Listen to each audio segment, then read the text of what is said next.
That's fine. Good afternoon. This Committee of Finance, Diversity, Equity, and Inclusion is called to order.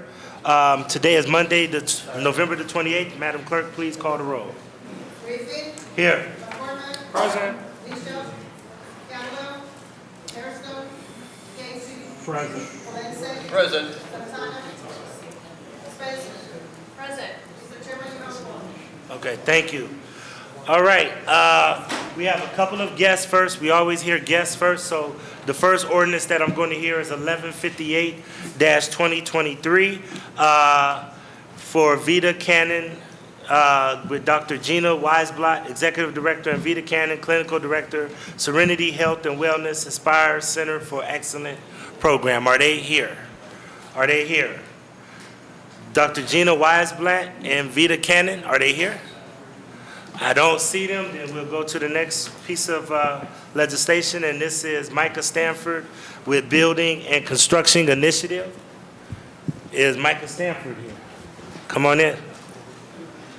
And is he could join us at the table. Who's with him for his project? Is Economic Development with him, or who's with him? So this is a city, this is a council.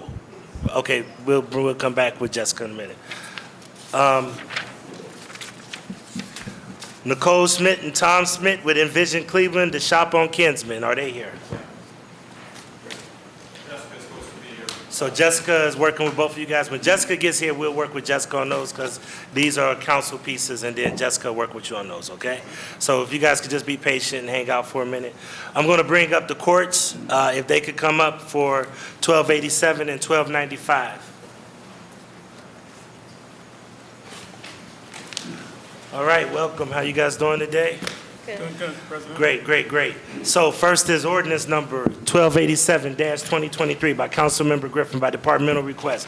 An emergency ordinance authorizing the Director of Finance on behalf of the Cleveland Municipal Court to enter into one or more contracts with the Cuyahoga County Public Defender Commission for legal services necessary to defend indigent defendants charged with violation of ordinances of the City of Cleveland that may result in incarceration for the Cleveland Municipal Court for a period of 1 year with one exception to renew for an additional consecutive year, exercisable by the Director of Finance. I believe, Mr. Johnson, you're going to be, Mr. Brown, you're going to be representing us, and if you can introduce who you have with us today. Yes, good afternoon, Mr. President. Oh, excuse me. I'm here on behalf of Judge, There you go. okay, got it right. All right, Mr. President, I'm here on behalf of Judge Michelle Early, our administrative and presiding judge. I am Russell Brown, court administrator. I have with me at the table Cullen Sweeney, who's the chief public defender in Cuyahoga County, and to my left is our court's finance director, Michelle Kenny. Okay, please proceed. Mr. President, we are seeking on behalf of Cleveland Municipal Court to have a new contract with the Chief Public Defender's Office. We have, excuse me.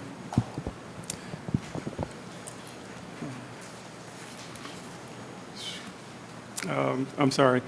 We have need to renew a contract with the Cleveland Public Defender's Office. And our amount that we wish to contract for is $2,581,820. This amount is not to exceed, and we have the representative here, Mr. Sweeney, to speak on behalf of their operation for us. Thank you. Please proceed.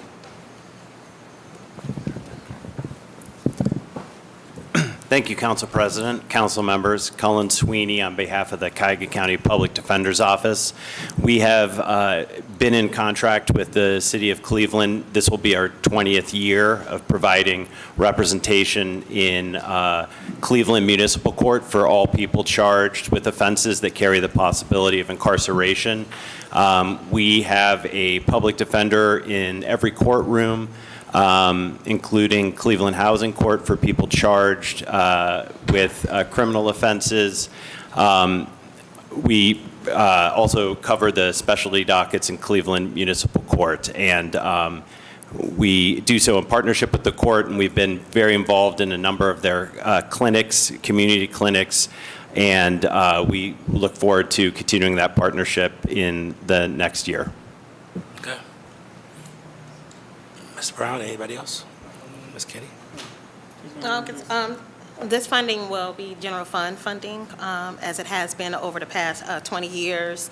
And through the Public Defender's Office, through the state of Ohio does reimburse up to a certain percentage to the County Public Defender's Office, and then that in turn, those funds come back to the city.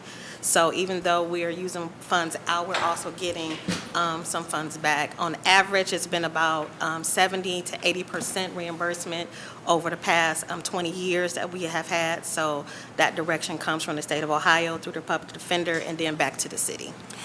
So just out of curiosity, because there's not a number in here, what is that number for the contract, or what is it going to be? The first year is requesting not to exceed $2,581,820.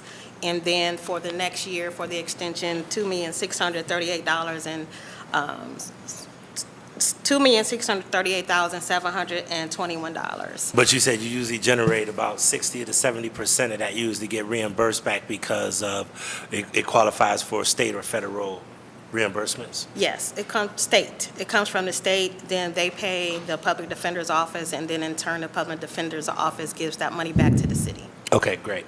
All right, I have a couple of questions from my colleagues, Brian Casey, Councilman Brian Casey. Thank you, Mr. President. Mr. President, to whomever wants to, just touching on the money, is the public defender's budget $2.5 million? Through the chair to Councilman Casey. Yes, so if you're just talking about for our municipal division in terms of representation of individuals in Cleveland Municipal Court, obviously we handle felonies and other things.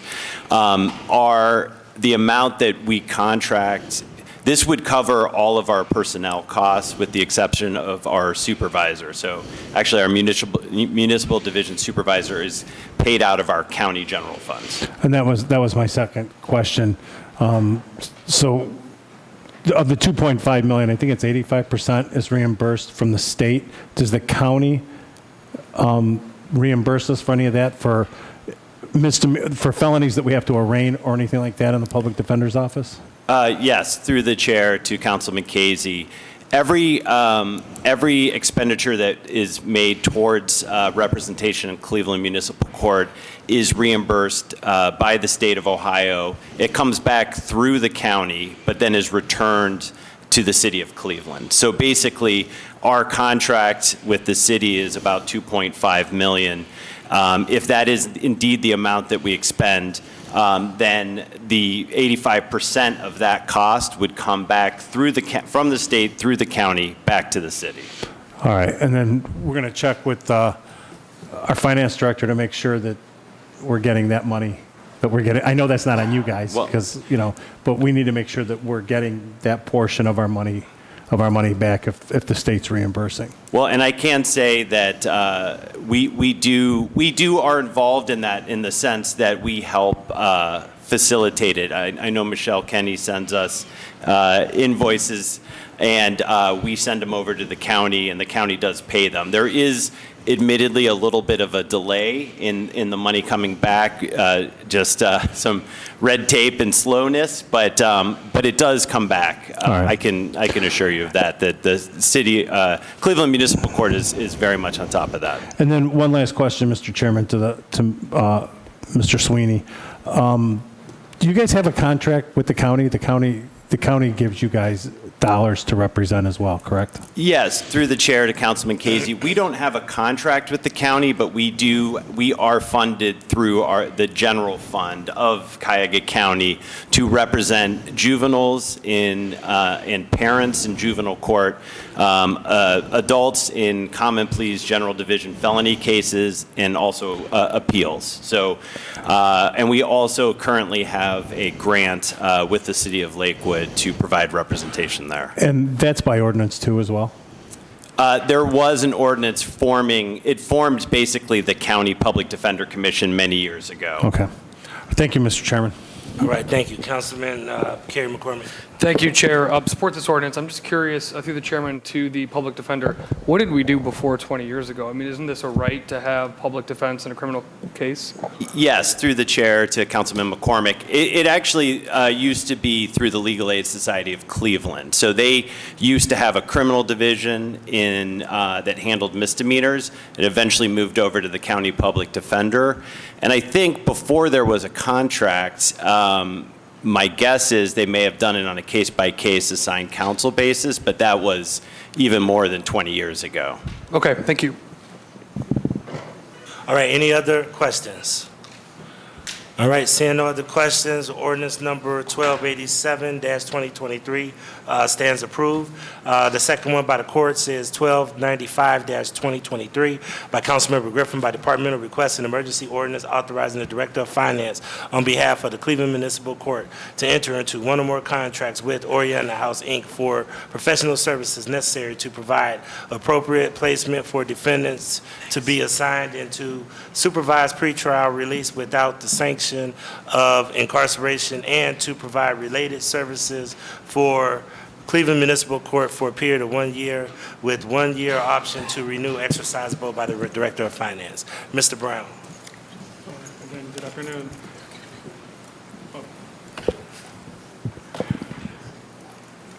Good afternoon, Council President, and to the council. Joining the table is Ms. Molly Gauntner from Oriana House. She's taking the place of James Lawrence, who wasn't able to attend today.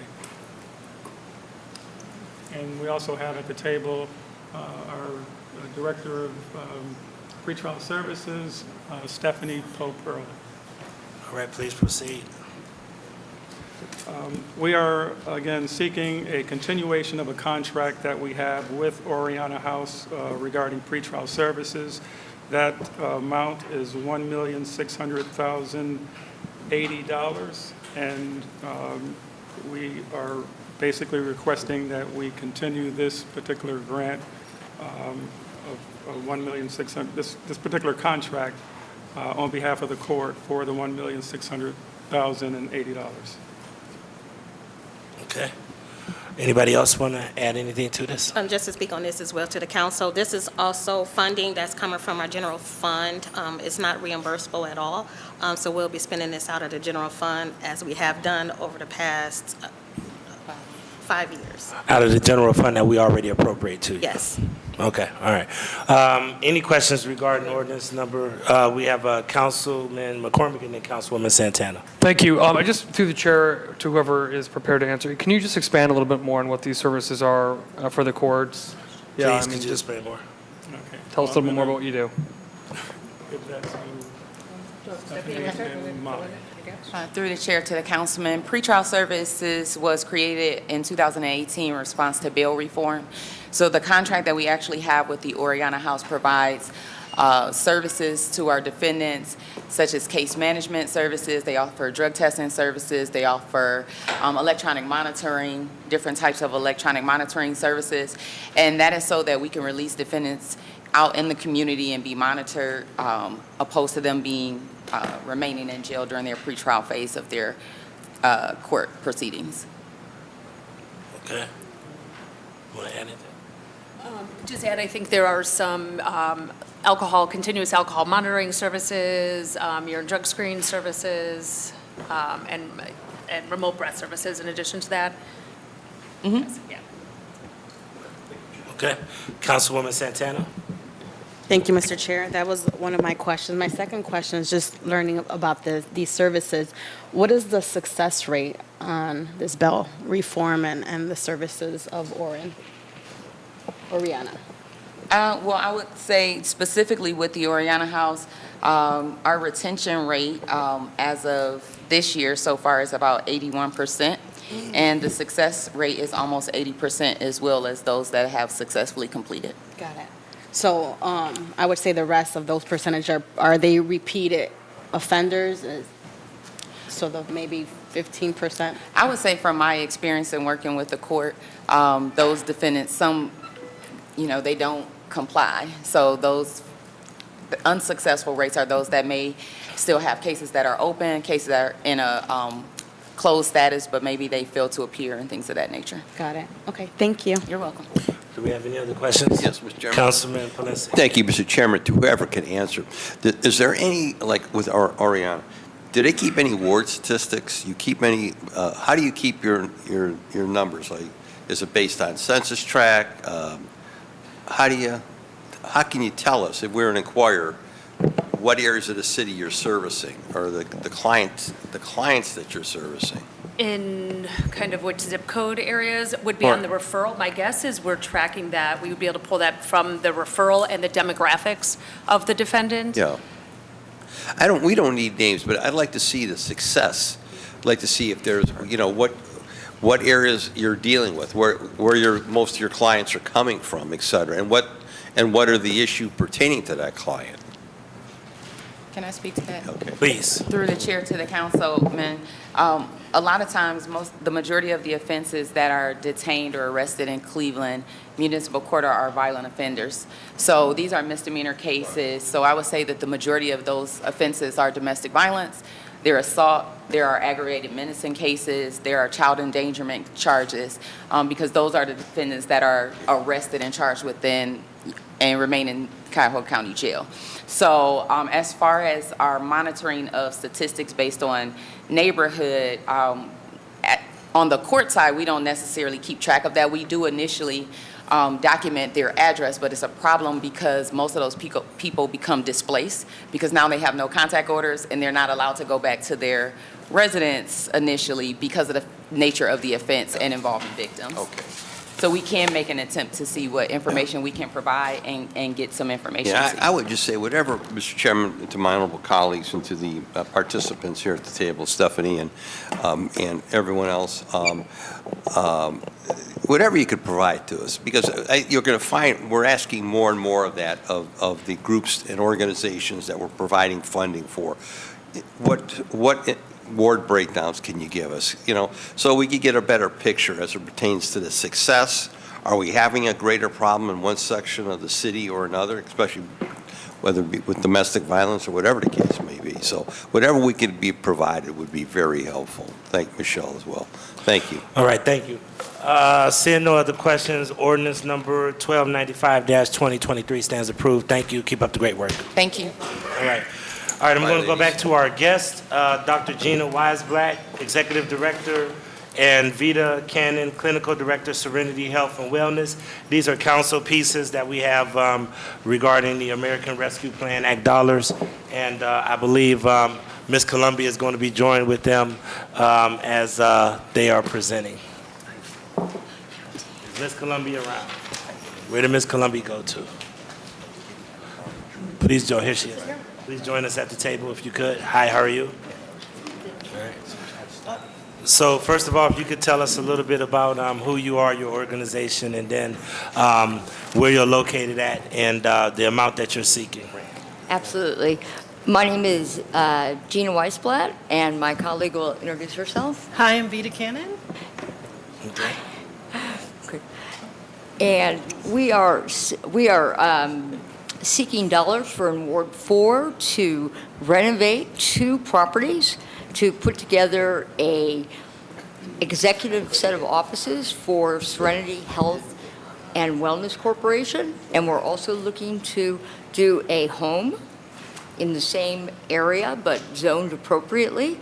And our goal is to provide services to the community, increase opportunities for economic development, build upon the work being done in other wards.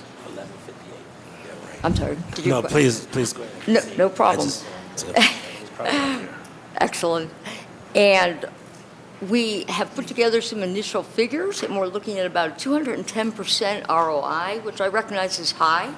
However, given the opportunity available right now, we believe deeply with 2 existing SAMHSA funds and the support of our Ward 4 councilperson, we will have a great opportunity to do this, and we would like to thank you for the opportunity to present this today and to make these improvements in our city. All right, thank you. And I'm going to pivot to, this was a recommendation made by Councilwoman Gray, and if she could give us some background on this as well. Thank you, Chair. Well, I met Aspire when they came here to have a meeting with the mayor's committee staff and myself a few months ago, and just listening to what they are capable of doing, I had to take that in consideration to do some research myself. And when I found out what they do, within their corporation, and also with their organization, I found out they partnered with Merit House on the west side. And I went to one of their events, just going to the event and knowing that they are partners with Merit House. And that's when I realized how much they invest in the community and what they do. And this will also incorporate what we're looking for in Ward 4, as in helping our youth to find a location where they can have a house to live in, and also have all these different wonderful programs that our young teens need to have due to the fact of what is going on with our young teens today, as well as we say that we need to find programs in order for them to have a better way of living and not being in the streets with all the violence that's happening. And this particular organization that have these different structures to take them through the different programs of every level for them to understand how to become a valuable, responsible young teen, as well as growing into adulthood. And from this program, they would have that support system. So I think that in Ward 4, they found 2 great locations that need to be filled as well. I know the first one is the old Savings and Commercial building that's on Launchville, Northfield. Northmoreland. That's the first location. And the second location, what's the second location? Because I just talked to Ms. Fleming just the weekend, and I was out of town. So the second location is where? It's in Ward 4, but I cannot remember the address. I'm sorry, I can't. But it's another location of a house that they also located, to have the second program there. Apologize, I can't remember that because we talked when I was out of town. But due to the structure of her program, it fits in what's going on with the youth today. And with her whole program, as structured on how they're going to do the education, the counseling, the tutoring, the training, and also employment as well. This will help. This would help what we've been talking about for a long time, is supporting our youth into a better lifestyle. So yes, I do support Aspire services, to come into Ward 4, and I know this is going to be a valuable organization that's going to help our youth today. Okay. Thank you. And the amount is for $100,000, right, Ms. Columbia? Okay. All right, any other questions regarding this, Councilman Brian Casey? No, mine's not a question. Go ahead, Councilman Casey. Thank you, Mr. Chairman. Mr. Chairman, to our presenters, how long has Serenity Health and Wellness Corporation been in existence? 2 years. 2 years? Then I see under your job creation, 2 full-time staff, 6 part-time staff. Our grant dollars are not going toward helping pay those salaries, correct? No, sir. Okay, just wanted to make sure that, because Excellent we don't want people to lose jobs once grants go away. Thank you, Mr. Chairman.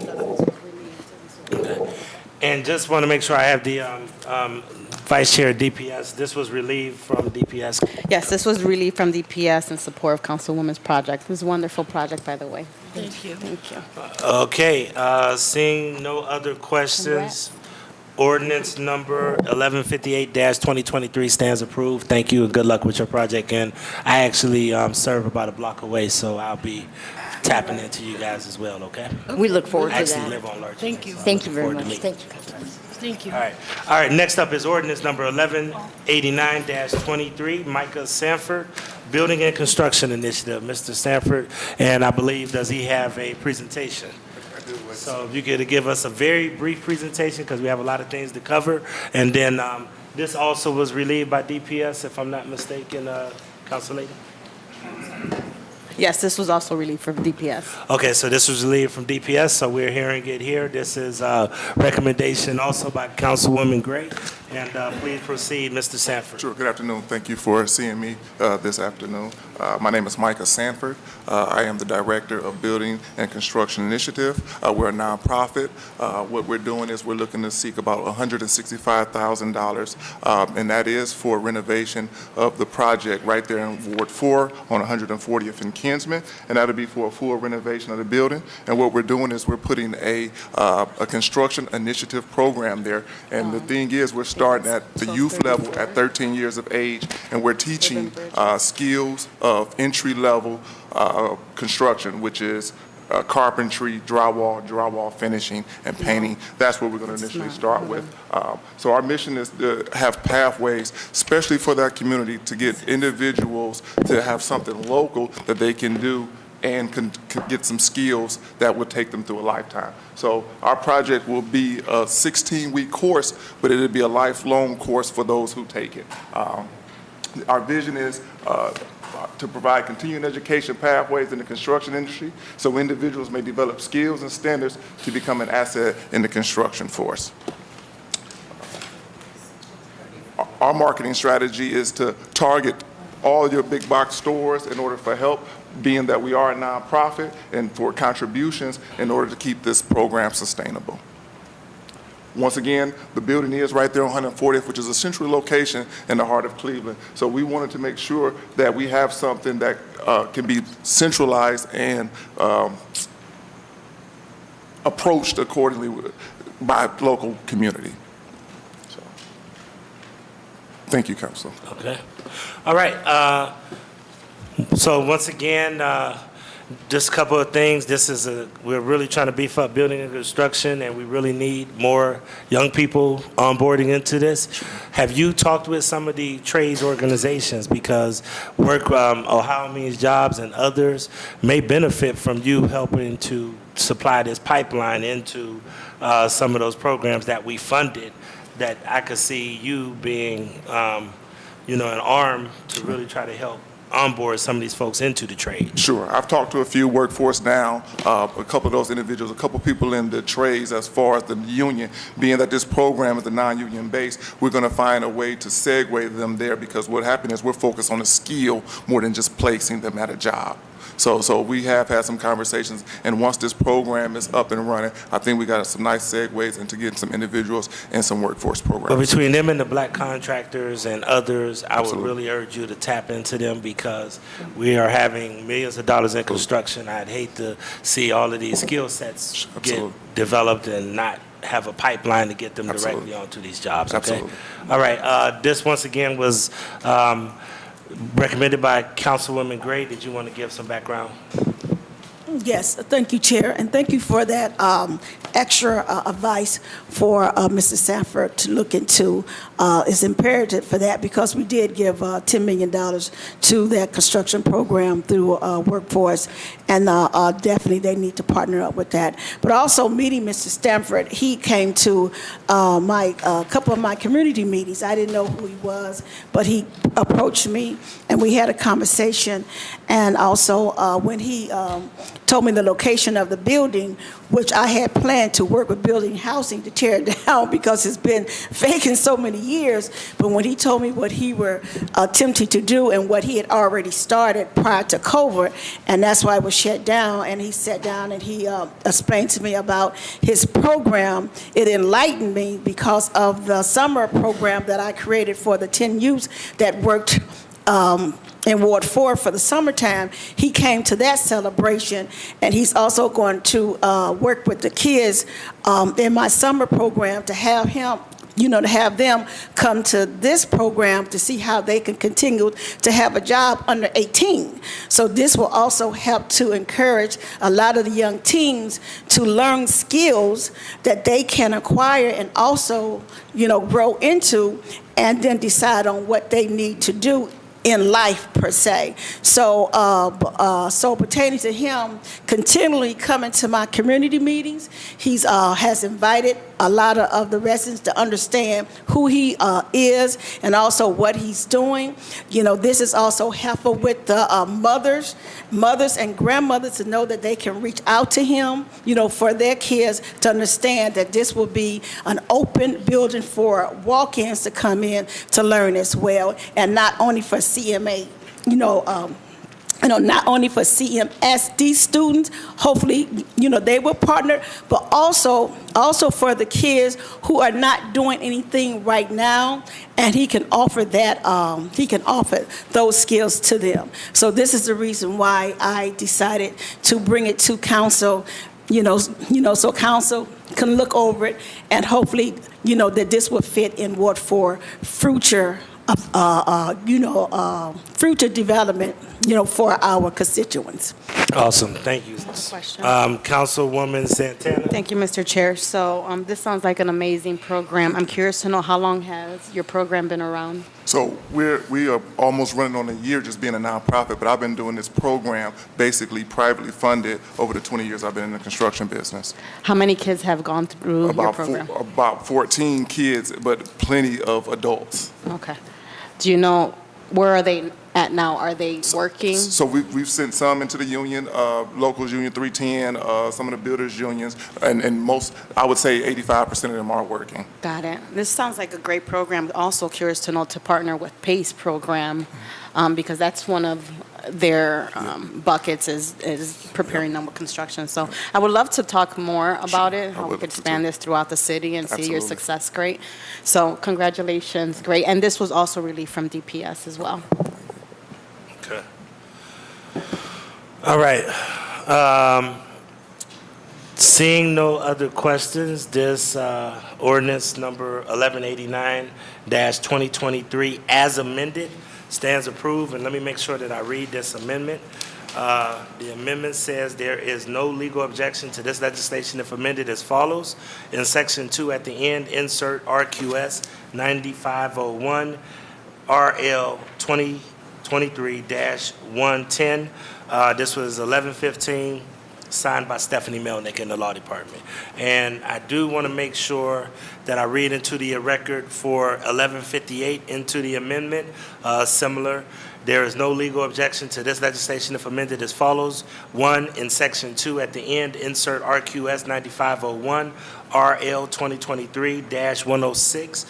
Once again, this was done by Stephanie Melnick on November 1st, 1923 by Stephanie Melnick, Chief Assistant Director of Law. Seeing no other questions, please sign on to ordinance number 1158 and 1189. Thank you, Mr. Sanford. Yes, he's out. So then Jasmine can relieve him, okay? Thank you, Councilman. All right, thank you, appreciate it. All right, ordinance number 1234-2023 as amended by Councilmember Gray, an emergency ordinance authorizing the Director of Economic Development to enter into a grant agreement with Urban Bridges, DBA, Envision Cleveland, or its designee to provide economic development assistance to financially finance construction of a vocational training center. And once again, this one has there is no legal objection to this legislation if amended as follows. In section 2, at the end, insert RQS 9501 and then RL 2023-112. This was signed 1115 by Stephanie Melnick, Chief Assistant Director of Law. Please proceed with who your guests are. Thank you, Mr. Chair. My name is Nicole Schmidt, and I'm a co-director with Envision Cleveland. This is Tom Schmidt, our other director. And we put together a small presentation today about our program, which we promise to keep brief. So Envision Cleveland, the project is The Shop. It's at 13700 Kinsman Road. This program is a workforce development program that will impact over 100 citizens in Ward 4 each year with free programming and job skills training, workshops on home ownership and home maintenance. And it will provide hands-on job training and paid pre-apprenticeship programming and opportunities for those who want to pursue jobs in the trades. We're primarily focusing on the adult population who is facing barriers to employment due to felony convictions or other, issues on their records. And we also will be offering 6-week welding certifications and opportunities through our partnership with Reignite Hope. And our hope is to connect citizens of Ward 4 who have been previously unemployed to jobs in the trades. And our partners include the Cuyahoga County Land Bank, Reignite Hope, Career One Opportunity, the St. Luke's Foundation, Concerned Citizens Community Council, and Cuyahoga County Land Bank Charities. We'd like to thank Councilwoman Gray and the rest of City Council for hearing this presentation today. Thank you. And this was relieved by DPS, right, Councilwoman? Yes, it was relieved by DPS. Okay, thank you. And Councilwoman Gray, this is another one of the programs that you're sponsoring in Ward 4, if you'd like to give some background. Yes, I am. Thank you, Chair. So yes, thank you, Chair. Yes, Envision Cleveland came to my attention through former Councilor Nita Gardner.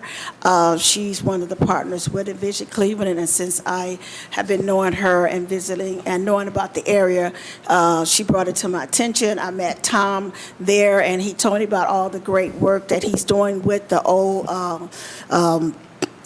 what's it called, that building? Tin Tut building that sat for a long time. And I went and toured the building with Tom and his assistant, and they are already up and running. They are already worked with like 8 or 9 youths already. Yeah. And correct, Tom? We're young adults. Young adults. Yeah. Young adults. They already been working with them as well. So, and the way they have things set up, it inspired me because of how they have structured things there. Jesus Christ. Sorry. Okay. All right. So, but anyway, I think it's a great program that's going to help the community. As the other program, they have kids 13 and up. Tom program has young adults. So this going to bring different type of skill structure, different type of use to both of these different type of programs that's going to help all the young people and young adults in that community that need that guidance.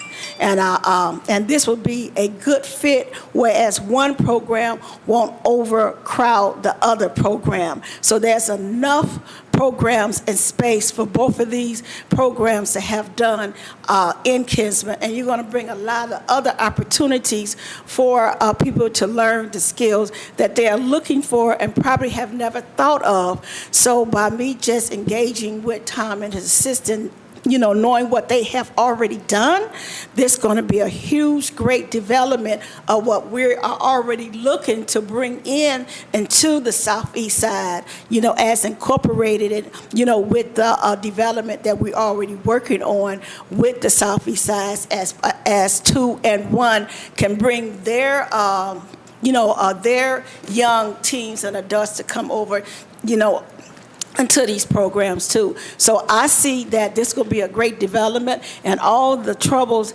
that the young kids are getting into, now they have an opportunity to come to a place where they can learn the skills, because now they have people there that's going to care and support them and guide them in the things that they need. So that's why I support this 100%.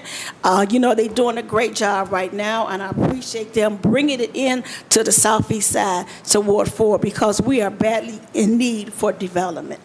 So Okay. thank you, Chair. All right, thank you.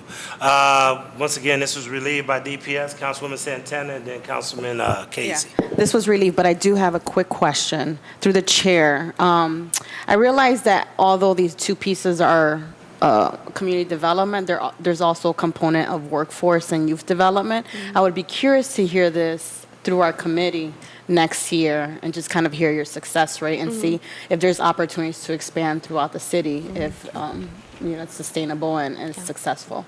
So through the chair, Jessica, maybe if we could get their contact information and schedule that through the policy team. Okay, thank We you. would be happy to do that. All right, thank you. Councilman Brian Casey. Thank you, Mr. Chairman. Mr. Chairman, to our presenters, is this just for Ward 4 residents? I mean, if a resident of another ward wanted to go through this program, they have that ability, correct? Absolutely, yeah. right. Anyone that comes to us. I understand Ward 4 needs it, but, Yeah. and your presentation said Ward 4 residents, but I want to make Yeah. sure that this is open to any and all residents throughout the city of Cleveland. Absolutely. We wouldn't turn anyone away who has a willingness and a desire to learn, but our primary focus is Ward 4, meeting the needs there. But we've had someone from, I believe, it would be Councilwoman Santana of Ward 14, who's been working on the technology side of things with us. He's been learning app development and technology through our programming as well. And he had newly immigrated from the Congo and wanted to learn technology skills and has been doing that with our team as well. All right, and then, Mr. Chairman, to our presenters, how did you choose Ward 4? Was there research? I mean, does the research, justify Ward 4 over Ward 5 or over Ward 10 or whatever? I'm supportive of it. I just want to find out how we came to this. Yeah, we primarily looked at employment rates and poverty rates in Ward 4, but we were already doing extensive work with former Councilwoman Anita Gardner and the Concerned Citizens Community Council, and it was constantly being brought up as a community need, just a felt need from community members that we would encounter, that they had a desire and a need to be engaged in workforce development. So it kind of was a natural it kind of birthed very naturally out of our other work. We maintain a farm in partnership with Anita Gardner's organization on Kinsman as well, and just have had a lot of opportunity to interact with citizens in that ward. All right, Mr. Chairman, if we could make sure that we get their contact information so that we can pass this information along Yeah, to residents in other wards as well. Congratulations. Thank you. thank you. All right, thank you. All right. Yes, Councilwoman Spencer. Thanks, Mr. Chair. Although I know this piece is specific to the Ward 4 investment, I did want to take a moment to touch upon, through our chair, can you clarify Envision Cleveland's citywide activities? Because I know there are other locations, including one that is, I believe, in Ward 15, which I serve, very close to Councilwoman Santana's ward on Clark Avenue. Yeah, we have a presence both on the west side and the east side of the city.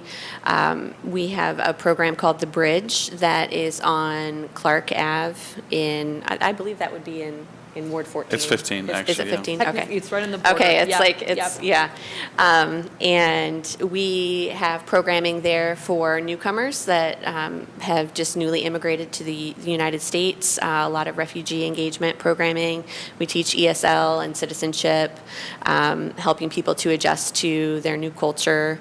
So we do that primarily on the west side of the city. And then we have several gardens as well. We have one on Elton Ave that we maintain and do children's programming at in the summer. And am I missing something? That makes sense. Yeah, thank you. And yeah, the Elton Ave location is also Ward 15. Okay. So I think just following Councilman Casey's point that although this is an investment, a worthy investment in Councilwoman Gray's ward, it's great to know about your citywide connections and also that anyone in your network is welcome to apply and participate in these programs. Yeah, and our So- hope is that there will be some crossover with our community center on the west side, that folks that would like to engage and learn trades on the east side will be able to do that as well. Glad to hear that. Thank you very Thank you. much.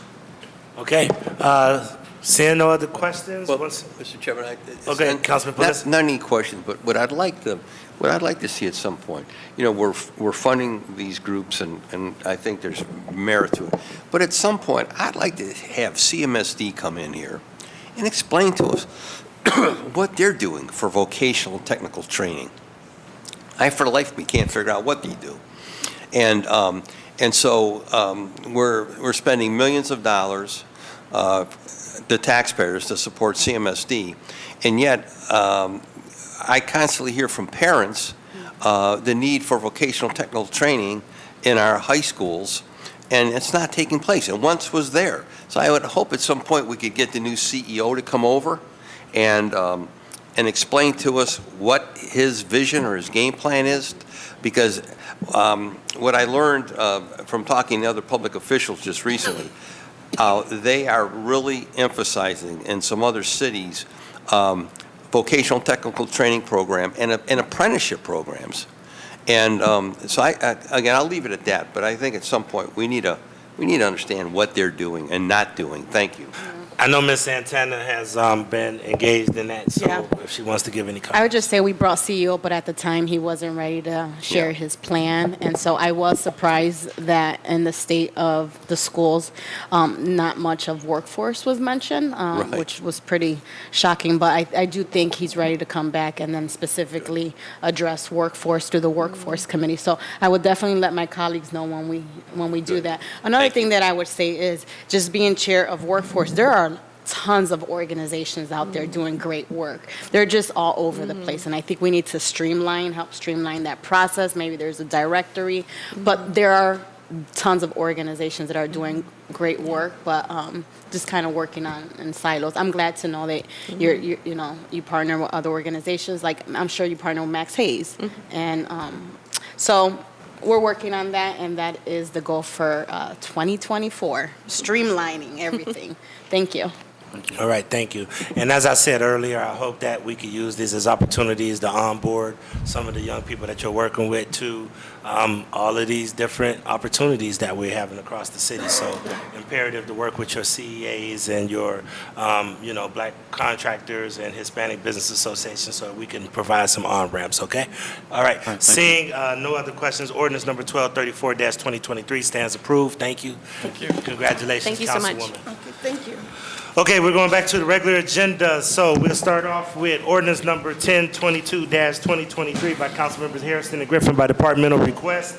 An emergency ordinance to amend 13807 of the Codified Ordinances of Cleveland, Ohio, 1976 as amended by ordinance number 1266-02 passed January 27, 2003, relating to enhancing the city's ability to address nuisance properties.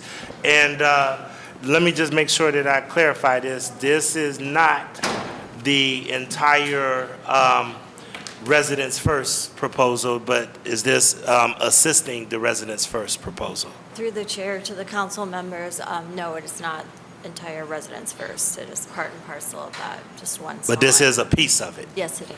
Okay.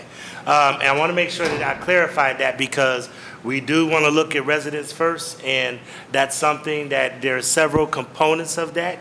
So I want to make sure we talk with our policy team because as they roll in, we want to make sure that we tie them into the Residents First proposal because council is going to be really working with that closely, okay? Yes. All right, thank you.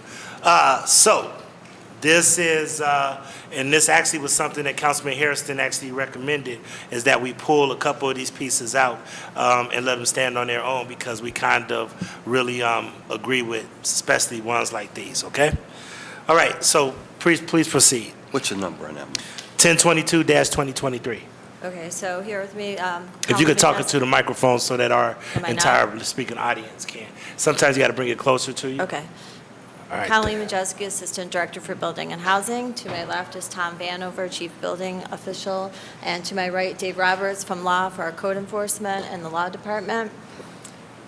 So pertaining to this ordinance, 1022-2. I apologize. Do me a favor, pull it up a lot closer to you because you speak a little softer than some of us, and the public won't be able to hear you, and Sure. they'll start complaining. So if you could bring it as close as you can to you, that'd be helpful. Okay. All right, thank you. So pertaining to ordinance 1022-203, we are here today for building and housing. This would provide us with the ability, so we already have currently for building and housing, the ability to abate nuisances, to demolish properties, and to perform board-ups as needed. What this would provide is our ability to have an existing demo funding account and to contract for the emergency nuisance abatement activity other than demolition. So this can be used for emergency repairs, to stabilize structures, or make critical life, health, and safety repairs at properties.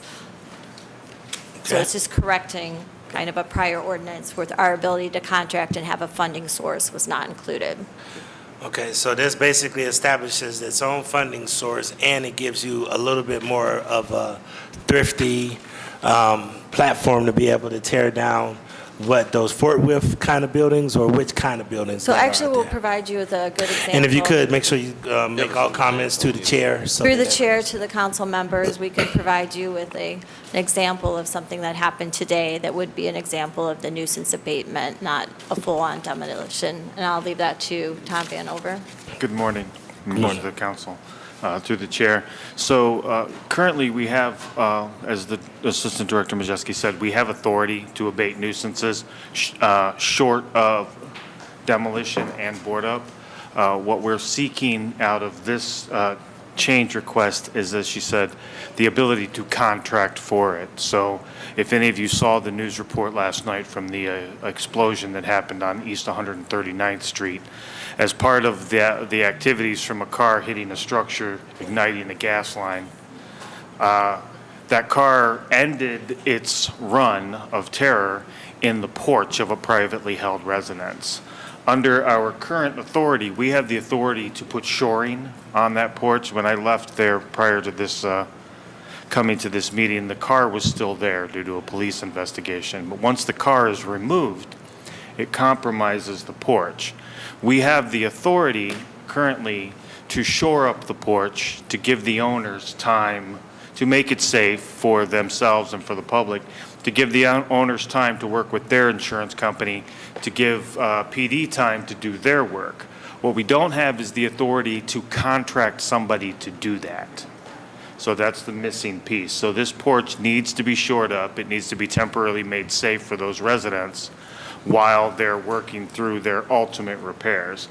And from the Department of Building and Housing standpoint, we need the authority to pay one of our contractors to do that work, to do that temporary shoring. It's something that's more than a board up, but less than demolition. As currently written, we only have the authority to contract for, best example is, we don't get to use a scalpel when, we get to use an axe when a scalpel will do oftentimes to make things safe. Okay. All right. I have a couple of questions. Councilman Polinsky. Thank you, Mr. Chairman. This isn't to the Commissioner and to Colleen and to David. This is not receivership. This is not a form of receivership, is it? So there's no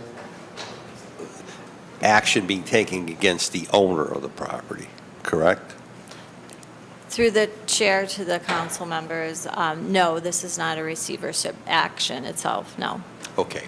So what I'm trying to understand, because obviously the number one complainant to my office daily is building and housing related complaints. That's the number one complaint, and then health would tie into that as well. So I'm hearing from the commissioner, it's about, okay, car hit a house, but what about the house that is sitting there owned by an absentee landlord who won't make the repairs to the structure. Does this supersede that, where you can go in and make repairs? So, through the chair to the councilman, this is not a home repair, and this is not intended to benefit those owners and those absentee landowners. These are emergency requirements. So it would be, the structure and the condition would need to be deemed a serious hazard Yes. or an emergency.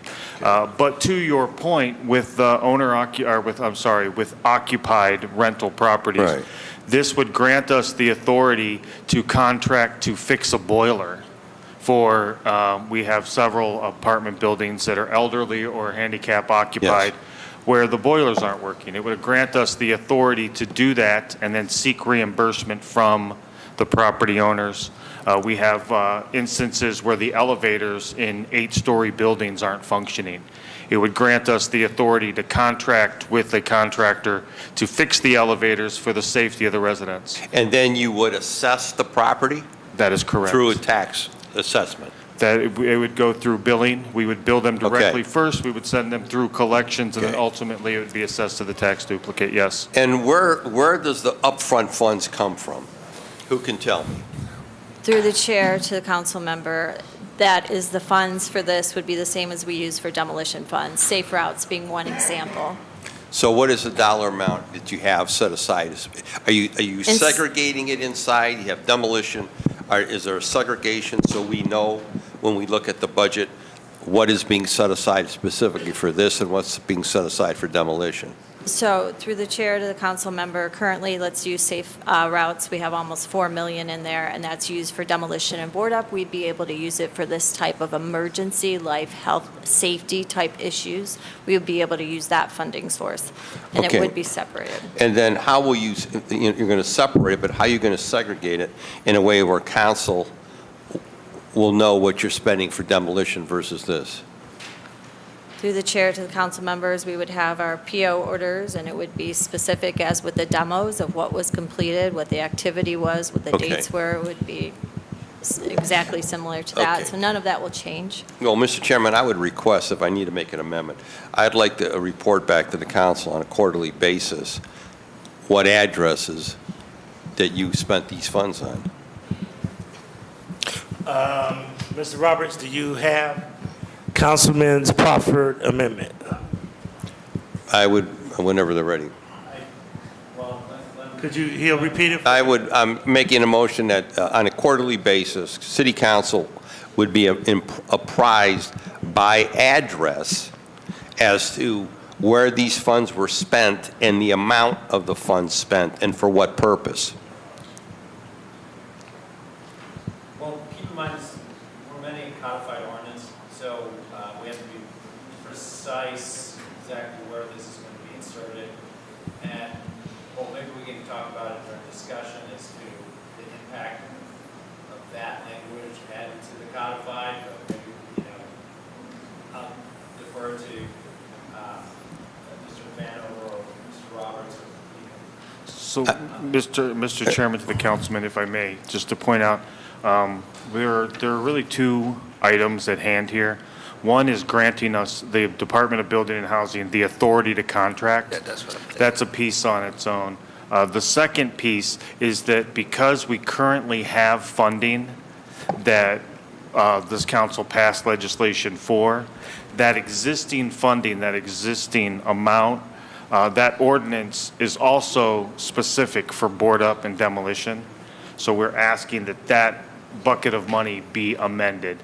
Going forward, all funding that comes through this council and gets approved will go through the same process of through the requests, and the continued reporting will continue with the demolition and board up and nuisance abatement funding. But through the chair to the commissioner, we get a report now as it pertains to what properties are on a demo list and what properties are demolished. Correct? Correct. Okay. So what I'm asking for is a list similar that what addresses and properties are being, these funds are being directed to make whatever repairs. Absolutely. Mr. Chairman, to the councilman, the expectation is that those costs would also be added to the demolition and board-up costs currently, that we would provide council as we do with any councilmatic requests. So again, I made a motion. You're telling me I don't need to do that? You're going to give us that information anyway? That's what I'm hearing. I want the information. Are you giving, basically what you're saying is the information will be provided already? That is correct. Okay. So that's all. we got the information, we'll get already, okay? And if we don't, then that's when we make sure we look at and go over again, all right? Because, Mr. Chairman, I support this. I support this is long overdue. In fact, there's a lot of things long overdue in building and housing. And maybe we're starting to see the light at the end of the tunnel. So again, if we're taking a more proactive approach in dealing with hazardous properties, dangerous properties, I'm on board because I'm dealing with them every day, as my colleagues are. But I just want to make sure that we have an opportunity, council has an opportunity to see where these funds are being directed at, especially going into the budget round. Thank you, Mr. Chairman. All right, thank you. Councilman Brian Casey. Thank you, Mr. Chairman. Mr. Chairman, to Commissioner, Assistant Director. Assistant Director. $4 million is what we put aside every year for board ups and demolitions, correct? Approximately, give or take. Give or take, right? So you want to, yes. pardon me? Most recently, yes, that's about the number. Okay. So you want to take this ordinance and use it also from that money to do the emergency repairs, correct? Through the chair to the council members, yes. Mr. Chairman, to the Assistant Director, are you telling us you can't spend $4 million in the city in board ups and demolitions a year, that you can add this to it? Through the chair to other council, to the council members, we have other funding sources we've been using. For one, I can explain the Ohio Department of Development grant. We've had 2 phases to that. The first one, they paid for 300 properties. The second one, they'll be paying for 900 properties. So we worked in conjunction with the county land bank to have those paid for, and that was an opportunity that had not been present in past years. That was quite a bit of money. We also had ARPA funding, so this wasn't our only funding source that we couldn't spend through. All right, Mr. Chairman, to the Assistant Director, then how much of what we allocated in demolitions and board ups for the year 2023 have you spent? Through the chair to the council members, I would have to look that up unless you know. I don't have that number. This particular fund, Safe Routes to School, hasn't been used in at least 2 or 3 years due to the fact that we used ARPA money and we had ODO, the Ohio Department of Development grant. We used that money instead. And Mr. Chairman, to the Assistant Director, this is very good information for the upcoming budget hearings in February, knowing that if you're going to come back and ask again for the $4 million, that you haven't used it in the last 2 years, especially you haven't used our money. You did a great job going out and allocating other dollars, but you haven't used general fund dollars for this. So we want to keep that in the back of our minds when it comes to the 2024 budget, especially if you don't that we have the ability to add another portion of whatever, in this case, emergency repairs, to those dollars that were allocated. Thank you, Mr. Chairman. And through the chair to the council member, I would say again that those were unique opportunities that we will not see again. So we will be going back to the funding sources we had Mr. Chairman, to the previously Assistant Director, I wouldn't expect you to say anything else. Thank you. All right, thank you. Seeing no other questions. Down here. Oh, Councilwoman Spencer. Thank you, Mr. Chair. This is a great discussion today. I'm glad to be a part of it. Okay, I wanted to make sure of a few things with this piece. One is, so to make sure I understand correctly through the chair, so is the expectation that the city would recoup the cost if we do one of these temporary repairs, emergency repairs? Is the expectation that the city would recoup the cost, or does the city have the capacity to pursue that and actually recoup these expenses from property owners? Through the chair to the Reasonably. council members, it is the expectation that we would recoup the funds, just as we do with demolitions and board ups. So we start off by sending out an invoice that's not paid, we go to the assessment process, and we also have a collection agency that we continue to work with, so they would be collected in the same manner. Thank you. And then through the chair, are there certain dollar limits associated with what would be, is there an upper limit of what's considered reasonable with an emergency repair to a structure compared to the cost of a board up or a demo, for So, example? Mr. Chairman, to the councilwoman, no, there's not. It's not structured that way. We would assess the need as we do with demolitions and board ups and make a determination of what the best use of the resources is. And to be clear, we're not looking for a project to place on a funding source. We're looking for authority on a project that already exists. We already need to do this work. So those assessments will be made as we do with our demolition funds and our board-up funds. And, there's oftentimes, as an example, where the cost of boarding and securing structure exceeds the cost to demolish it. So those decisions will be made at the time, but there is no upper limit or lower limit for that matter. One of my most terrifying experiences when I took this position was a situation with the building in Ward 15 that there was no heat. It was midwinter and there was no heat in the residence, and this is certainly a tool that could have been used in that it was a 4-suite structure, 4-unit structure, and this certainly could have been used. However, typically when there is that level of disinvestment in a property, there is much more wrong with the property. So you're talking about, completely missing in action, landlord who is completely unresponsive, who essentially walked away from the property. Other than, so people, it's not decent, safe, and sanitary housing, even if you fix the boiler. So I'm just trying to understand a little bit more, how deep in does the city get in these situations in terms of, we can't step in as a landlord and ensure that people are truly safe in these properties. So how deep in do we get, as opposed to what happened in the example I was giving? And it was very frightening, honestly, because it was winter, but ultimately the structure was boarded and people were assisted with finding other places to live. Through the chair to the council members, so that is one good example of something we could look at to use this for, emergency situations, life, health, and safety issues.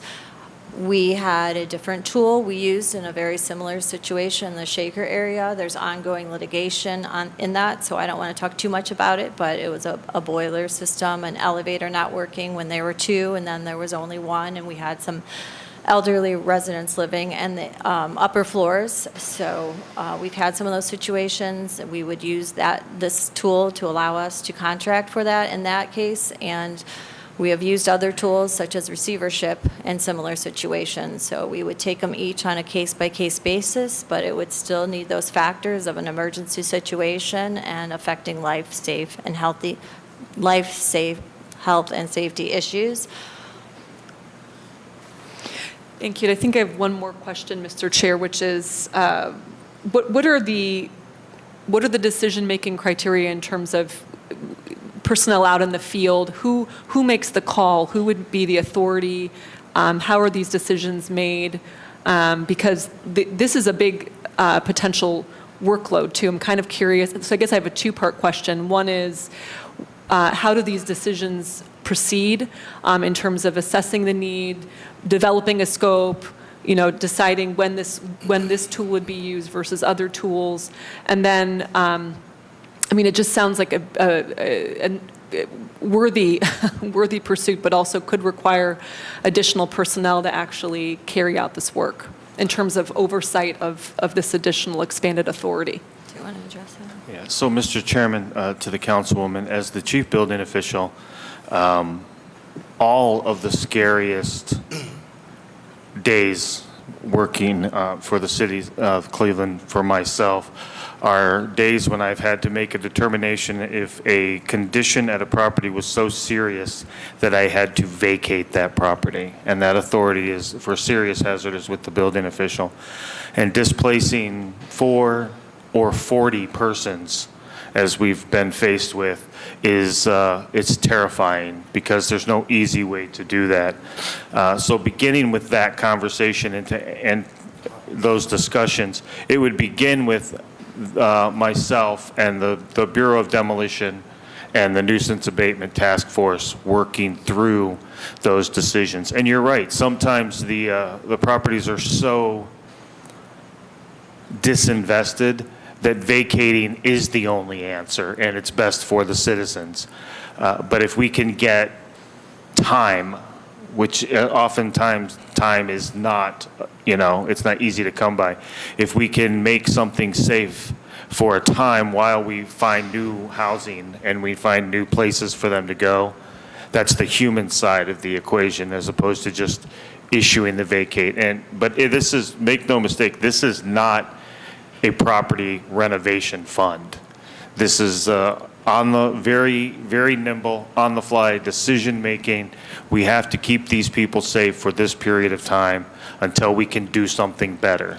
And better has many, many different faces, but time is what really, most of the time, that's what we're trying to gain, is the extra time to make those decisions.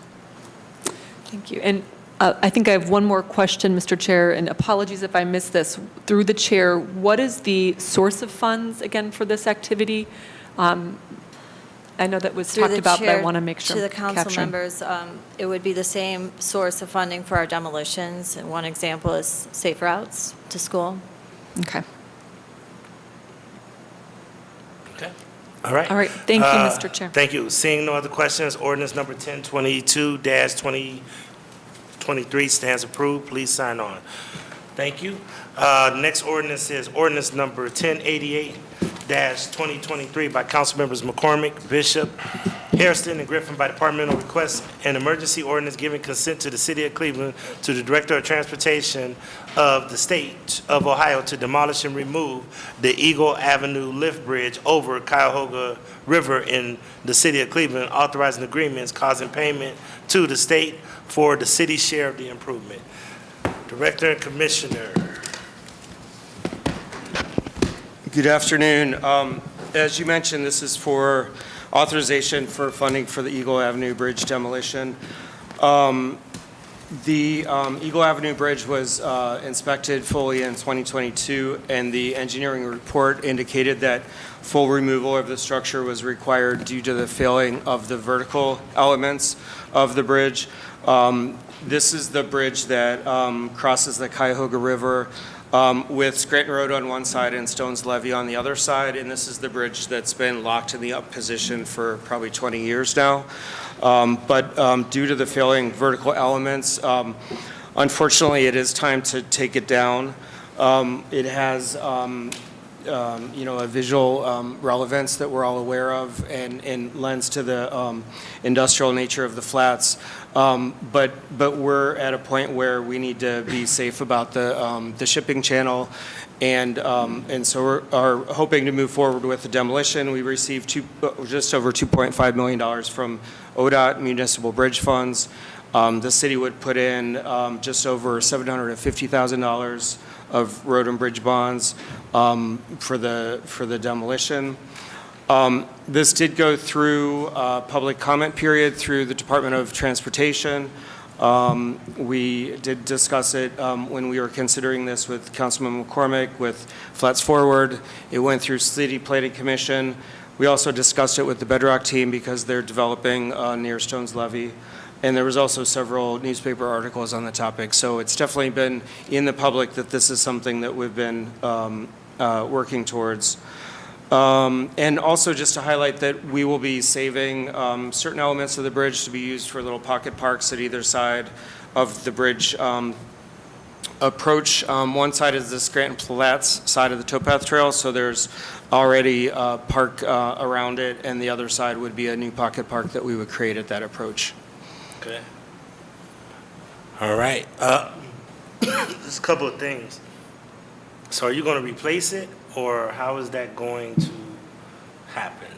So, Mr. Chairman, this bridge has been out of commission for over 20 years, so there's no plans to replace it. The land at either edge will be owned by the city of Cleveland, which gives us the opportunity to rebuild it in the future if there's a pretty substantial development there, but no plans at all to rebuild it. Okay. All right. This was in DPS, and I believe it has passed municipal services. Councilman McCormick, any conversation regarding this? No, thank you, Mr. Chair. I spoke with Commissioner about this project, noting that the bridge is not only in need of, is significant. I don't want to use failure. I don't want to use an engineering term that I don't quite have an analysis on, but also that there's a concern around the shipping channel and ensuring that that is preserved as safe and open as well with this facility. So we had a long conversation. So thank you. Okay, thank you so much. Seeing no other questions, ordinance number 1088-2023 stands approved. Please sign on. Next up is ordinance number 1187-2023 by council members McCormick, Bishop, Hairston, and Griffin by departmental request, an emergency ordinance authorizing the Director of Capital Projects to apply for and accept a grant from the United States Department of Transportation for the Reconnecting Cleveland I-90 program, and authorizing the director to employ one or more professional contracts to implement the grant. Please proceed. Mr. Chairman, so to my left is Katie Moore. She is the Special Projects Manager in Capital Projects, so I'd like to introduce her to council today. And she's managing this grant for us. So in September, the city applied for a planning grant through the U.S. Department of Transportation. It's called Reconnecting Communities Pilot Program. And the intent of this is to address connectivity barriers posed by Interstate 90, the trench between downtown Cleveland and the shore of Lake Erie. And so this is one of the new grant opportunities that came up through the Bipartisan Infrastructure Act. So this ordinance gives us the authority to apply, accept, and expend, including a local match of $400,000, which would come from future bond sales if this grant is awarded to the city. So the grant request that we put in is $1.6 million, and it requires a local match of $400,000. So the primary study area will be the alignment of I-90 from Superior Avenue to Martin Luther King Jr. Boulevard Drive. And it's really looking at existing and past engineering reports to look at multimodal traffic patterns, land use adjacent to I-90, and recommending interventions to mitigate the impact of I-90 with the adjacent neighborhoods. And specifically, we'll look at how, when ODOT rebuilds each of these bridges through the Interbelt project, if any of them could be enhanced, and if so, which locations would be most advantageous to the adjacent neighborhoods to enhance. Okay. All right. I have Councilman Polinsky, and then before I go to Councilman Polinsky, whose ward is this in? It's in several, because I know it's yours, but then I don't know if it's also Hairston, and are the council people in those wards supportive of this? So, Mr. Chairman, it's Ward 3, Ward 5, Ward 7, and Ward 10. So it hits a lot of wards. When we were preparing for this grant, we did notify all the council members, and you and Councilman Hairston gave letters of support for it. Yes. Okay. All right. So, Councilman Polinsky. Thank you, Mr. Chairman, to the director. So the eastern would be MLK, then going west, that's where I'm not clear. We're going along I-90, and you're going up the Interbelt? Yes, so it travels all the way along I-90 to the curve, and then the curve to Superior. And that's the study area? Yes. Will this affect the mounted unit at all, the study? Through the chairman and the councilman, this does not affect the mounted unit, but when ODOT reaches the portion of that project that relates to Dead Man's Curve, that's what impacts the mounted unit.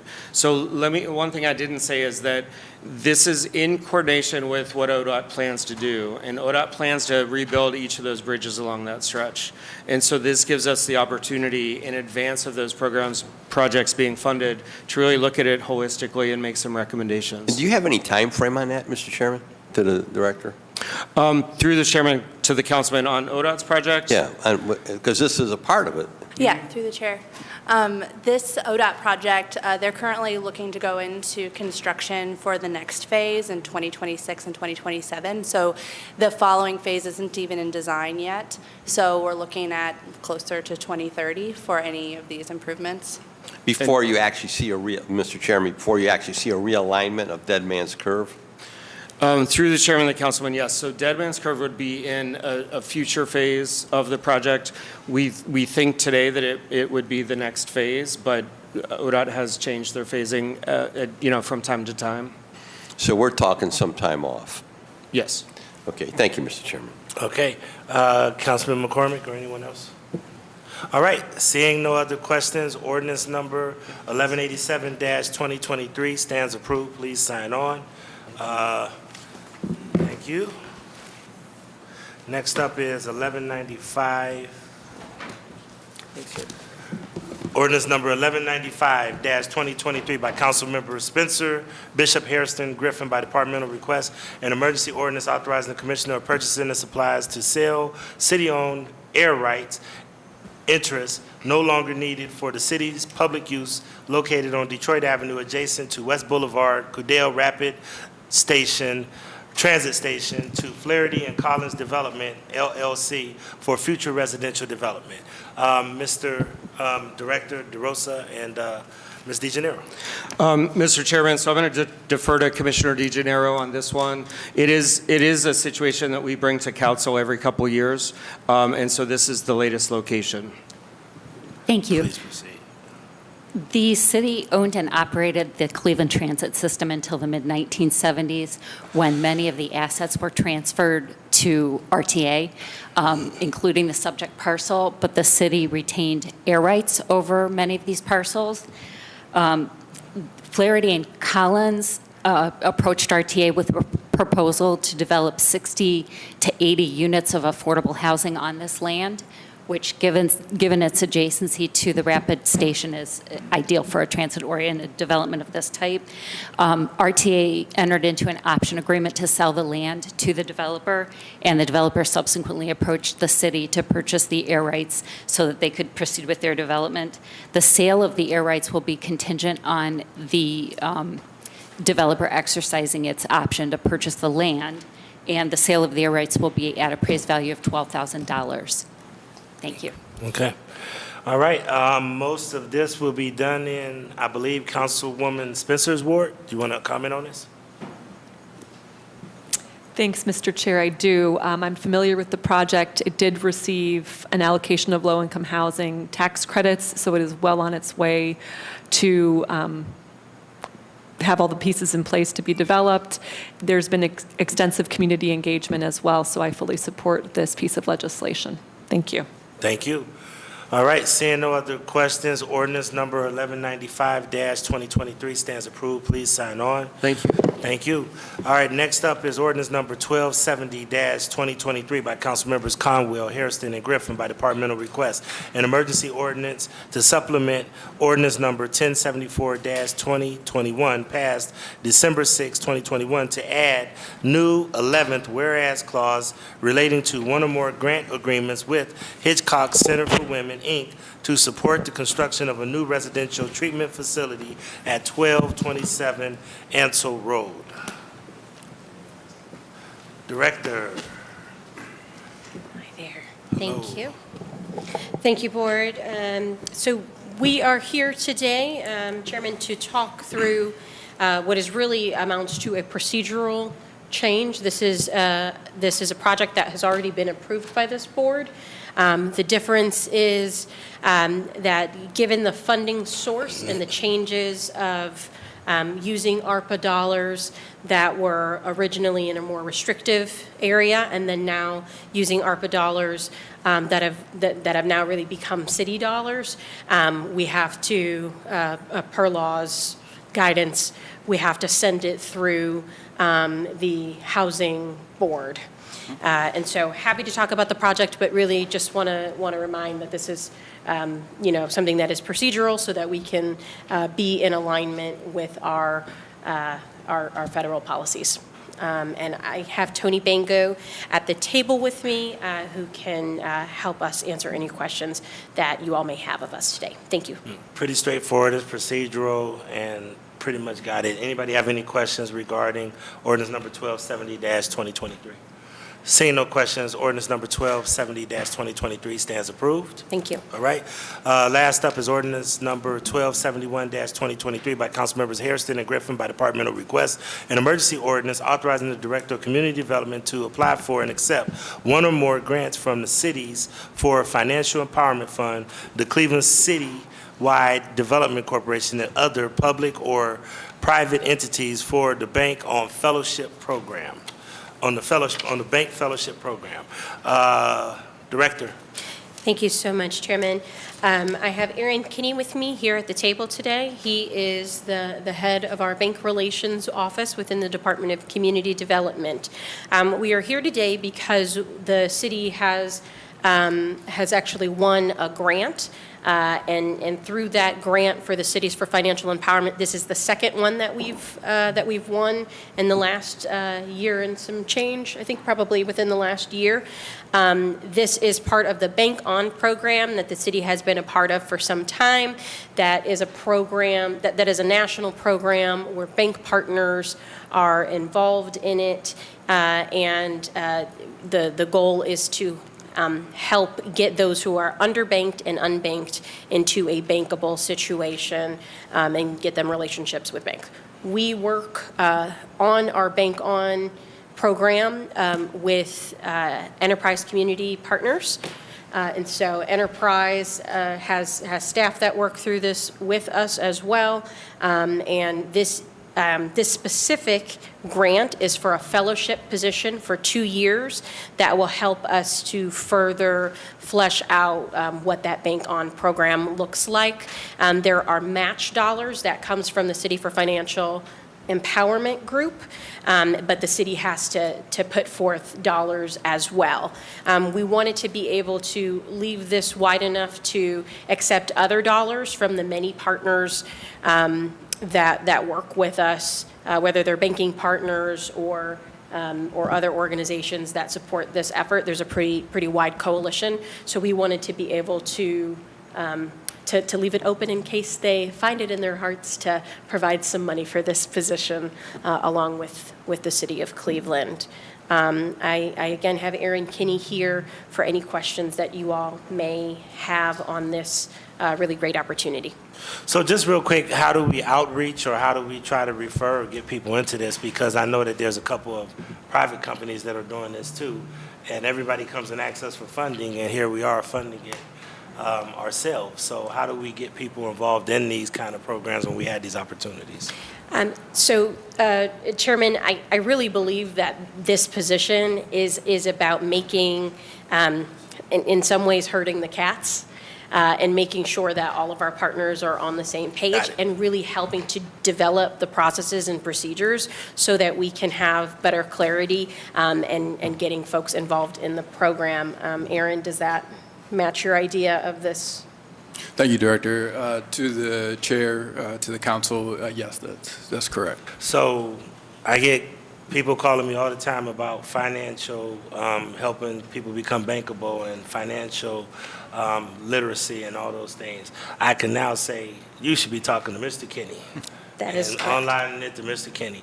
Reason I'm asking that because I get confronted with these questions all the time about, well, Columbus has a contract to do this with me and this group, and I have to try to tell people the different, layers of government. But to be honest with you, I think, financial literacy is good, but having 100 organizations and groups trying to jump all on top of each other to do it is not good. Yeah. So looking forward to you helping streamline that plan if you do have that in place. you, Councilman Mr. Brian Chair. Casey. No, it was just something else. Okay, all right, so seeing no other questions, ordinance number 2023 stands approved.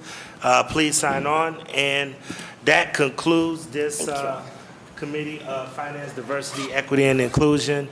This committee is adjourned to the next call of the chair on November the 27th. Thank you.